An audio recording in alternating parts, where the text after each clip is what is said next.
Prostate বড় হলেই কি অপারেশন প্রয়োজন? কখন অপারেশন প্রয়োজন? আসসালামু আলাইকুম। আমি ডাক্তার মেজবাহুল মোকাররাবিন, ইউরোলজি বিশেষজ্ঞ এবং সার্জন। অনেকেই মনে করেন প্রোস্টেট বড় মানেই অপারেশন করতে হবে। আসলে বিষয়টি তা নয়।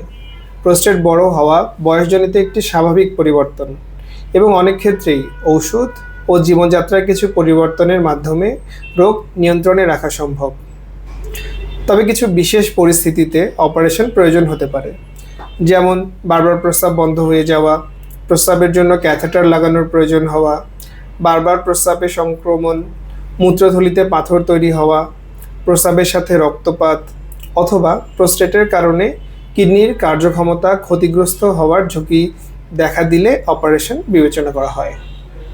এছাড়া ওষুধ সেবনের পরও যদি প্রস্রাবের সমস্যা খুব বেশি থাকে এবং রোগীর দৈনন্দিন জীবনযাত্রা ব্যাহত হয়, সেক্ষেত্রেও অপারেশন একটি কার্যকর সমাধান হতে পারে। মনে রাখবেন, প্রোস্টেটের আকার নয়, বরং উপসর্গের তীব্রতা, পরীক্ষার ফলাফল এবং রোগীর সামগ্রিক অবস্থার উপর ভিত্তি করেই চিকিৎসার সিদ্ধান্ত নেওয়া হয়। তাই প্রস্রাবের কোনো সমস্যা থাকলে দেরি না করে একজন ইউরোলজিস্টের পরামর্শ নিন। ধন্যবাদ।